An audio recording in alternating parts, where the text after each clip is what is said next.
అందరికీ నమస్కారం అండి. ఈరోజు ప్రధాన అంశం లిక్కర్ను లీడ్ చేస్తారు ఓ బాబు జరా జాగ్రత్త అనే అంశంపై విశ్లేషణ. ఈ విశ్లేషణ మీరు చూసే ముందుగా మీరు నా ఛానల్ను లైక్ చేయండి, షేర్ చేయండి, ఆ తర్వాత సబ్స్క్రైబ్ చేయండి.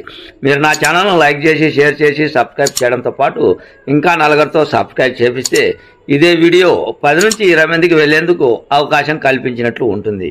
నేను ఈ లిక్కర్ మీద ఎందుకు ఈ వీడియో చేయాల్సి వచ్చింది అంటే, గత ప్రభుత్వం మాజీ ముఖ్యమంత్రి జగన్మోహన్ రెడ్డి చాలా పొరపాట్లు చేశాడు.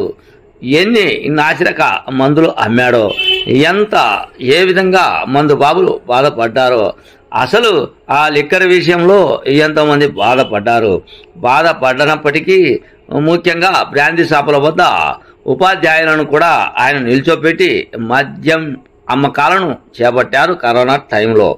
అటువంటి స్థితిగతులు కొనసాగాయి. కానీ నిక్కశక్కమైన మందు వస్తుందా? మందు ప్రియులకు మంచి మందు దొరుకుతుందా? దొరకలేదు. ఇదే ఆరోపణలు. ఎవరిని కదిలించినా మందు బాబులను జగన్ రెడ్డిని తిట్టుకుంటారే తప్ప బ్రాందీ షాపుల వద్ద సానుభూతి అనేది లేదు. ఈ ప్రభుత్వం ఎందుకు ఇంత దిగజారుతుంది? ఏంటి ఇంత దోపిడీ? లిక్కర్ విషయంలో ఒకవేళ డబ్బులు తీసుకోండి, ఎక్కువ డబ్బులు తీసుకోండి, కానీ నాసిరకం మందు ఏమిటి? మీరు చెప్పిన బ్రాండ్లే తీసుకోవాలా అనే ఆరోపణలు ఎదుర్కొని లిక్కర్ బాబులతో గత ప్రభుత్వం జగన్మోహన్ రెడ్డి ప్రభుత్వం ఆడుకుంది. కానీ ప్రస్తుత పరిస్థితుల్లో అదే పందాను కొనసాగించే విషయం ఉందా లేదా అనేది ప్రశ్నార్థకంగా మారింది. నారా చంద్రబాబు నాయుడు ప్రభుత్వం వచ్చింది.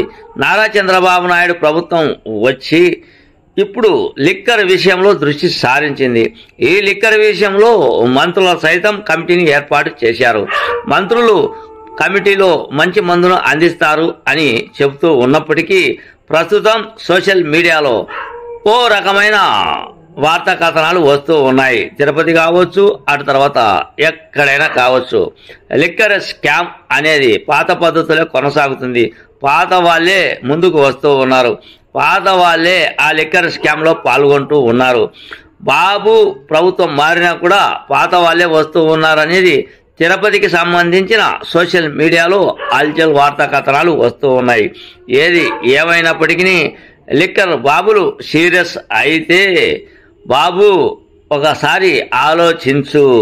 గతంలో జగన్మోహన్ రెడ్డిని సాగనంపారు ఈ లిక్కర్ బాబులు.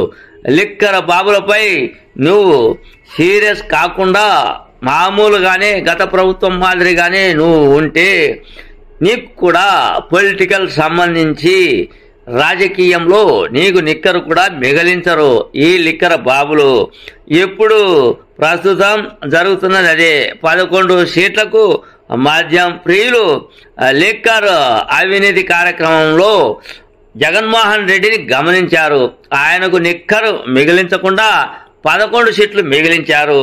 నువ్వు గమనించుకో బాబు, నీకు వచ్చే విషయంలో నీకు నిక్కర్ ఉండాలి అంటే లిక్కర్ బాబులతో నువ్వు లిక్కర్ రాజకీయం చేయవద్దు అనేదే నా చిన్న సారాంశం.